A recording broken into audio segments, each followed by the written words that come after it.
Hello everyone, welcome back to our channel We Love to Bake. Today's recipe it's potato wedges. చాలా ఈజీగా చాలా తక్కువ ingredients తో చాలా తక్కువ టైం లో ఈ రెసిపీని ప్రిపేర్ చేసుకోవచ్చు. వచ్చేది రైనీ సీజన్ కదండి, ఈవినింగ్ టీ టైం స్నాక్ లాగా చాలా బాగుంటాయి. ఎలా తయారు చేసుకోవచ్చో ఇప్పుడు చూసేద్దాము. 4 మీడియం సైజ్ పొటాటోస్ ని తీసుకొని స్కిన్ పీల్ చేసి ఇలా కట్ చేసి పెట్టుకుందాము. వీడియోలో చూపిస్తున్నట్లుగా ఈ షేప్లో కట్ చేసుకోవాలండి. మీరు స్కిన్తో కూడా యూస్ చేసుకోవచ్చు. నేను ఇక్కడ స్కిన్ని పీల్ చేశాను. ఇప్పుడు హాట్ వాటర్ తీసుకొని దాంట్లో 1/2 స్పూన్ సాల్ట్ వేసుకొని మనం కట్ చేసుకున్న పొటాటో పీసెస్ని దాంట్లో వేసుకుందాము. వీటిని ఇలానే బాయిల్ చేసుకోవచ్చు. బాయిల్ చేసేస్తే కొంచెం ఎక్కువగా కుక్ అయిపోతాయి. సో ఇలా హాట్ వాటర్లో వేసుకొని ఒక 10 మినిట్స్ పక్కన పెట్టుకుందాము. ఇప్పుడు ఒక మిక్సింగ్ బౌల్లో 2 spoons oil, 1 spoon salt, 1.5 spoon కారం,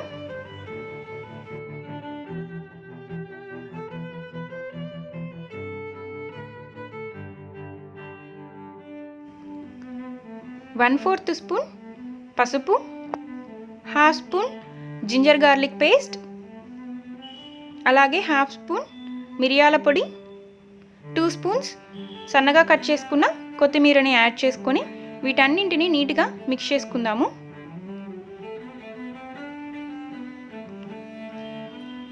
వీటన్నింటిని మిక్స్ చేసుకున్న తర్వాత ఇప్పుడు ముందుగా మనము హాట్ వాటర్లో వేసి పెట్టుకున్న పొటాటో పీసెస్ని వాటర్ ఏమీ లేకుండా స్ట్రెయిన్ చేసుకొని వాటిని కూడా వేసుకొని నీట్గా మిక్స్ చేసుకుందాము.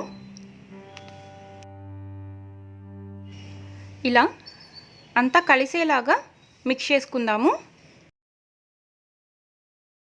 నేను వీటిని ఓవెన్లో బేక్ చేస్తున్నాను. మీరు వీటిని ఆయిల్లో డీప్ ఫ్రై కూడా చేసుకోవచ్చు. ఇలా మిక్స్ చేసుకొని పక్కన పెట్టుకొని మనం దేంట్లో అయితే బేక్ చేయాలనుకుంటున్నామో దానికి ఆయిల్ అప్లై చేసుకొని బేకింగ్ పేపర్ వేసుకొని ఈ పొటాటో పీసెస్ అన్నింటినీ దాంట్లోకి ట్రాన్స్ఫర్ చేసుకుందాము. నేను ఇక్కడ పెద్ద సైజ్ది ఒక కేక్ టిన్ తీసుకున్నానండి. పొటాటో పీసెస్ ఎక్కువగా ఉండడం వల్ల మీరు బేకింగ్ ట్రే ఏదైనా కూడా యూస్ చేసుకోవచ్చు. నేను ఇక్కడ ప్రీహీటెడ్ ఓవెన్లో 200 డిగ్రీస్ దగ్గర 30 మినిట్స్ బేక్ చేస్తున్నాను. 15 మినిట్స్ అయిన తర్వాత ఒక్కసారి బయటికి తీసి ఇలా అన్నింటినీ ఫ్లిప్ చేసుకుందాము. అప్పుడు ఇంకొక సైడ్ కూడా క్రిస్పీ టెక్స్చర్ వస్తుంది. ఇలా ప్రతిదానిని ఫ్లిప్ చేసుకోవాలి.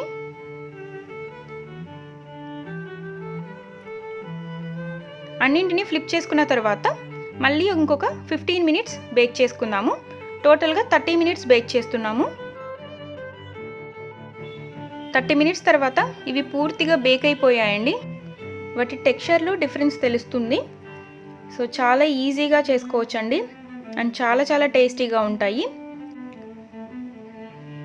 రాబోయే రైనీ సీజన్లో డెఫినెట్గా ఒకసారి ఈ రెసిపీని ట్రై చేసి మీ ఫీడ్బ్యాక్ని కామెంట్ సెక్షన్లో తెలియజేయండి.